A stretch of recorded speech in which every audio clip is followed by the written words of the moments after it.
भडगाव तालुक्यातील कसगाव येथे आज दिनांक 26 रोजी सकाळी 11 वाजेच्या सुमारास ग्रामसभा उत्साहात संपन्न झाली। लोकनियुक्त सरपंच रघुनाथ महाजन यांच्या अध्यक्षतेखाली ही ग्रामसभा पार पडली। ग्रामसभेत गावाच्या सर्वांगीण विकासाबाबत विविध विषयांवर सविस्तर चर्चा करण्यात आली।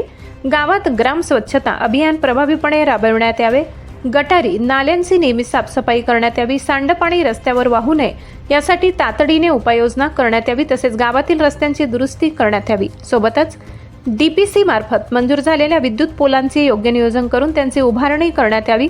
सुरक्षा दृष्टिकोनातून गावात सीसीटीव्ही कॅमेरे बसविण्यात यावे। सरकारी जागेवर अतिक्रमण केलेल्या अतिक्रमणधारकांवर कारवाई करण्यात यावी। ग्रामपंचायतचा खर्चाचा हिशोब पारदर्शक करण्यात यावा। नागरिकांच्या आरोग्य सुरक्षेच्या दृष्टीने रखडलेली सर्व विकास कामे तातडीने पूर्ण करण्यात यावी, अशा अनेक समस्या ग्रामस्थांनी उपस्थित केल्या। यावर कसगाव ग्रामपंचायतच्या वतीने ग्रामविकास अधिकारी यांनी ग्रामस्थांना आश्वासन दिले की ग्रामसभेत मांडण्यात आलेले सर्व प्रश्न तातडीने मार्गी लावण्यात येतील असे आश्वासन दिले।